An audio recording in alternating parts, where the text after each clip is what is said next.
है मेरा।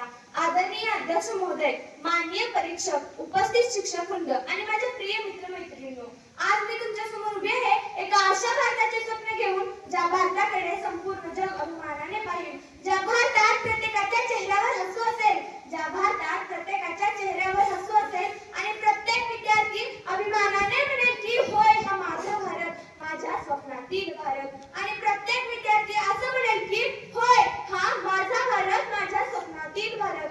असावे एक स्वप्न भारताचे, असावे एक स्वप्न भारताचे, उद्याच्या भविष्यासाठी असावे एक स्वप्न भारताचे। श्रोते हो, आपण म्हणतो भारत माझा देश आहे, पण मी विचारते आपण भारतासाठी काय करणार आहोत किंवा काय करतोय? फक्त तिरंगा फडकवून देशभक्ती सिद्ध होते का? किंवा राष्ट्रगीत म्हणणे म्हणजे देशप्रेम झाले का? तर नाही।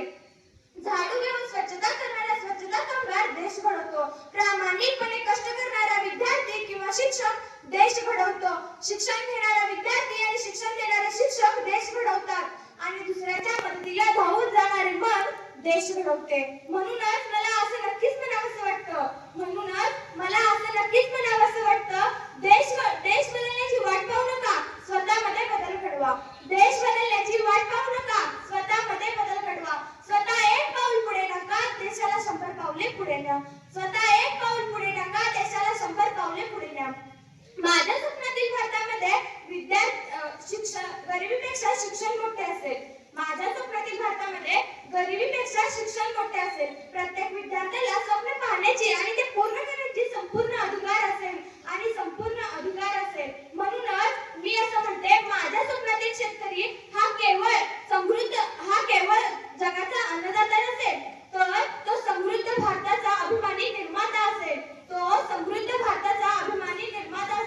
माझ्या स्वप्नातील भारतामध्ये मुलीला कोणी म्हणणार नाहीये तू मुलगी आहेस, हे करू शकणार नाहीस, तर प्रत्येक मुलीला असं सांगितलं जाईल की तू उंच भरारी घे, आकाश तुझंच आहे, तू उंच भरारी घे, आकाश तुझंच आहे। लेक आहे ती घराची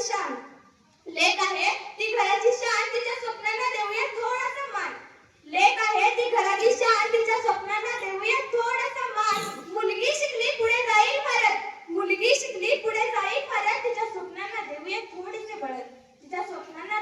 थोडेसे बळ। विद्यार्थी हा केवळ राष्ट्र निर्माता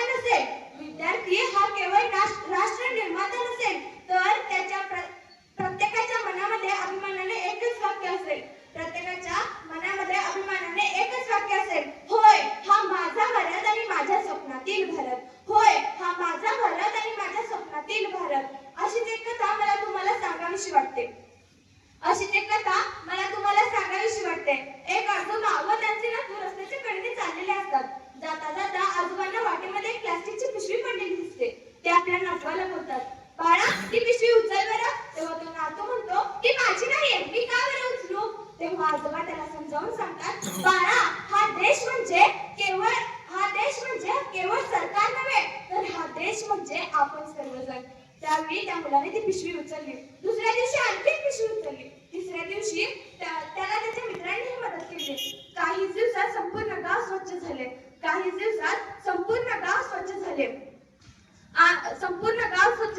इतक्या छोट्या मुलाच्या इतक्या छोट्या कृतीतून इतका मोठा बदल घडून आला। म्हणूनच मी असे नक्की म्हणेन, माझ्या स्वप्नातील भारत हा न भेदभाव, न द्वेष, न जाती धर्म असा कोणताही भेदभाव असणार नाही। माझ्या स्वप्नातील भारतामध्ये केवळ माणुसकी, भक्तिभाव एवढाच असेल। म्हणूनच जात नाही धर्म नाही, तरी मनात भारत एक, तिरंग्याच्या 3 रंगामध्ये दिसतो माझा भारत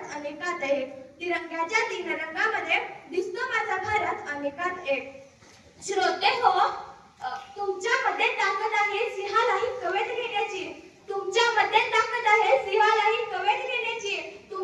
जरा बाहेर मृत्यूलाही घाबरवण्याची, अरे पुन्हा एकदा आभाळाला गरजण्याचे आव्हान द्या आणि माझ्या या भारत मातेत सोन्याचा पूर येऊ द्या, आणि माझ्या या भारत